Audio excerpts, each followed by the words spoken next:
Title: The Echo of Steel, Extended Edition. In the year 2431, humanity had risen from a fractured, conflicted world to a galactic force. What began with clumsy satellites and experimental rockets had become an empire of steel and flame.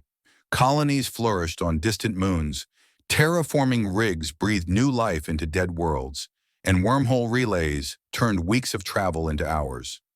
The Earth Union Navy, pragmatic, resourceful, relentless, kept the stars quiet until the Xerix arrived. They came in vessels of obsidian alloy, sharp as broken glass, humming with ancient power. Born in the irradiated cradle of a neutron star, the Xerix were a species of crystalline intelligence, cold, logical, evolved beyond emotion. They had seen 100 species and broken all of them. Their language was mathematics, their history written in algorithms. To them, humanity was an anomaly, illogical, emotional, primitive. Their probes had watched us for decades, recording reality shows, riots, cat videos, love letters, nuclear wars, and poetry.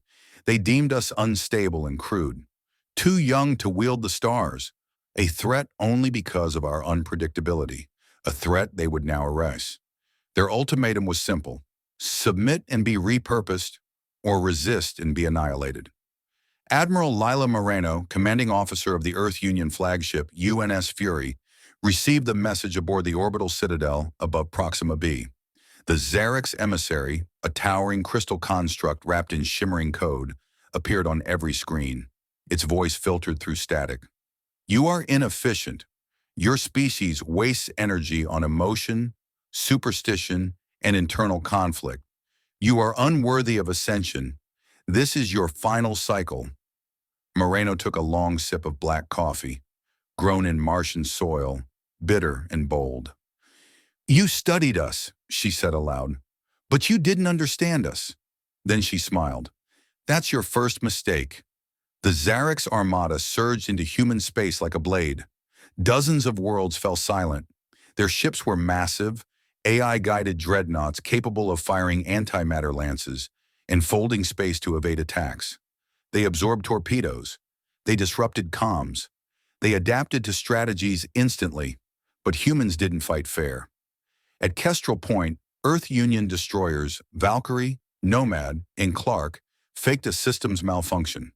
When the Xerix closed in to dismantle them, each detonated its warp core at point-blank range. 3 enemy cruisers disintegrated in a blue-white inferno. At Hades Drift, human engineers deployed logic virus drones, programmed with recursive paradoxes and abstract art. The Xerix AI couldn't process the data fast enough and crashed their own targeting systems in confusion. Human fighters swarmed them like hornets, punching holes in their perfect armor. The third engagement was the most audacious. Captain Yasmin de Silva of the stealth ship Wraith infiltrated the Xerix flagship Executor Prime, deploying a strike team of cybernetically enhanced Marines. They uploaded a virus encoded in a fractal pattern derived from Beethoven's Fifth Symphony. The composition, rich with irrational emotion and recursive beauty, caused cascading failures in Xerix cognition clusters. Several ships turned on each other in a frenzy of panic. Humanity's chaos was no weakness. It was a weapon. "We do not understand this enemy," one Xerix commander broadcast, panic fracturing their pristine voice. "They do not conform. They embrace destruction. They are not logical. They are insane." Back on Earth, war room analysts laughed grimly. On the 10th day, the final battle unfolded in the shadow of Saturn's rings. The Earth Union had rallied its fleets, warships cobbled together from asteroid refineries, retrofitted colony transports, even planetary defense platforms, ragged, resourceful, and armed to the teeth.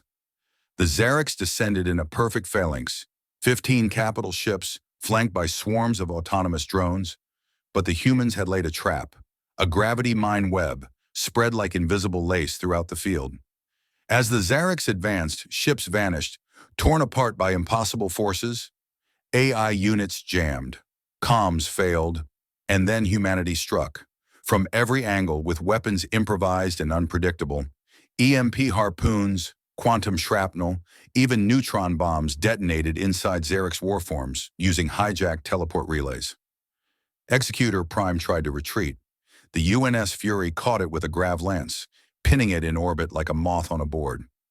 Admiral Moreno appeared on the enemy comm channel, bloodied but smiling. "You thought technology made you superior," she said, voice low and calm. "But you forgot what made us climb down from the trees, tame fire, and reach for the stars." She stared into the camera.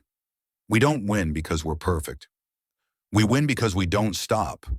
Then the Fury fired. The stars fell silent. The Xerix retreated into deep space.